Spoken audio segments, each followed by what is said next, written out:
Polisi hari ini memanggil Kepala Desa Kohot Arsin dan 3 tersangka lainnya untuk diperiksa dalam kasus pemalsuan dokumen SHGB dan SHM di wilayah Pagar Laut Tangerang.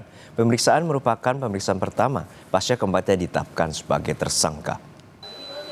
Selain Kades Kohot, 3 tersangka lainnya yang diperiksa hari ini ialah Sekretaris Desa Kohot, Ujang Karta, dan 2 penerima kuasa berinisial SP dan CE. Meski sudah berstatus tersangka, keempatnya masih belum ditahan. Penahanan baru akan diputuskan berdasarkan hasil pemeriksaan dan keyakinan dari penyidik. Sebelumnya, Kades hingga Sekdes Kohot ditetapkan sebagai tersangka usai gelar perkara pada Selasa lalu. Mereka terbukti bersama-sama memasukkan dokumen girik surat penguasaan fisik bidang tanah.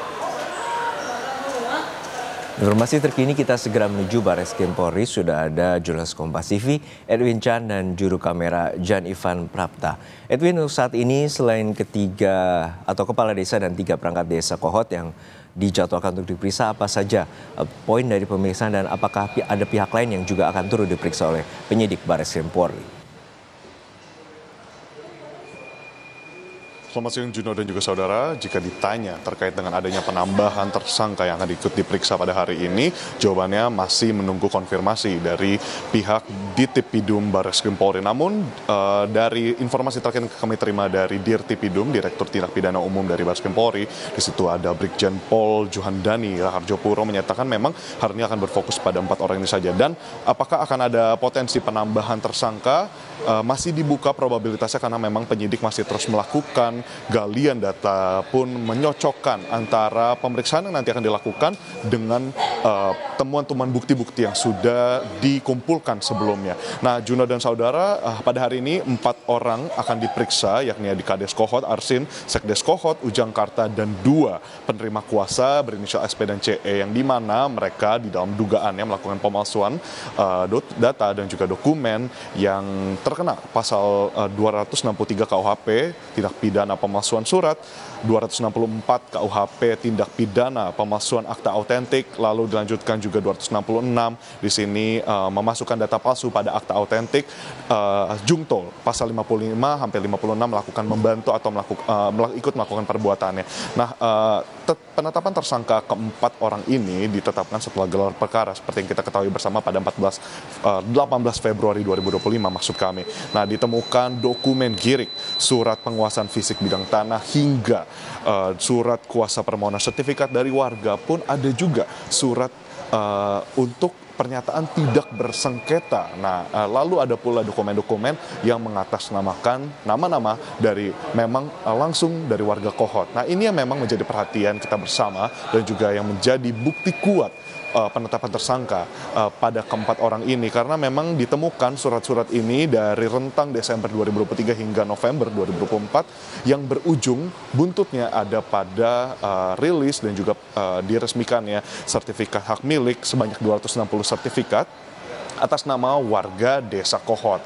Nah, itulah yang membuat hari ini pemeriksaan dilakukan. Sebelumnya, apakah sudah ada pemanggilan khusus? Nah, memang berdasarkan pernyataan dari Brigjen Pol Juhandani yang menyatakan hari ini memang melakukan tindakan paksa dengan memberikan surat undangan untuk datang. Dan terkait dengan bagaimana proses akan berlangsung, kami masih menantikan, dijadwalkan sebelumnya berdasarkan keterangan kemarin, 2 hari lalu maksud kami, ketika bertemu langsung dengan Brigjen Pol Juhandani menyatakan seperti biasa pada pemeriksaan umumnya akan dilaksanakan pada pukul 10. Namun pada hingga waktu sekarang, yakni di 11:35 kita belum melihat adanya kedatangan dari para 4 tersangka yang dijadwalkan diperiksa pada hari ini. Juno. Ya, untuk saat ini apakah ada kemungkinan Kepala Desa Kohot dan Sekdesnya ini turut ditahan pasca penetapannya sebagai tersangka?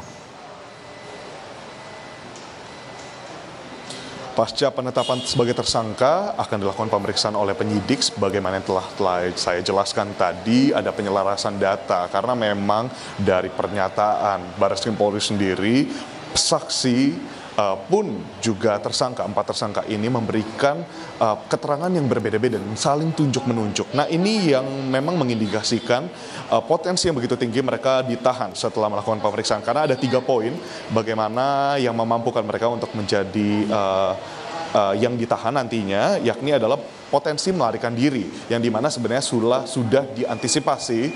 Mitigasinya dilakukan oleh pihak Baris Krim Polri berkoordinasi dengan imigrasi untuk melakukan pencekalan terhadap mereka keluar dari wilayah, melakukan mobilisasi seperti itu. Lalu yang kedua adalah menghilangkan barang bukti, sebagaimana yang patut dicurigai, ya, mungkin yang menjadi perhatian bagi kepolisian adalah bagaimana mereka keterangannya belum jelas, masih saling menyalahkan, baik terkait dengan motif, bukti maupun sosok-sosok yang berada di dalam keseluruhan dari dugaan pemalsuan dokumen ini. Lalu yang ketiga adalah mengulangi perbuatan. Nah, jika dilihat Juno dan saudara dari apa yang sudah ditemukan oleh kepolisian, yang pertama adalah motif.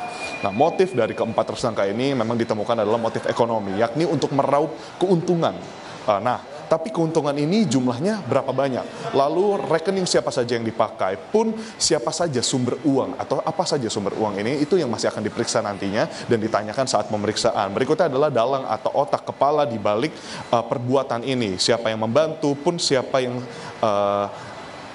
dari keterangannya saling lempar ini siapa yang terlibat di sini. Dan yang terakhir adalah terkait dengan surat atau sertifikat, bagaimana kemarin telah dilakukan penyelarasan data juga dengan Badan Pertanahan Nasional di Kabupaten Tangerang untuk melihat apakah surat yang diduga dipalsukan selaras dengan yang ditemukan pun nanti ketika pemeriksaan sudah dilakukan.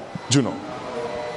Baik, kita harapkan pengusutan tuntas dan juga kita dapat mengetahui bagaimana pagar laut ini sempat kontroversi, dan kita harapkan polisi juga dapat mengusut siapa aktor intelektual dari pagar laut di perairan Tangerang, Banten. Terima kasih Edwin Jan dan Jan Ivan Prapta dari Baris Krim Polri.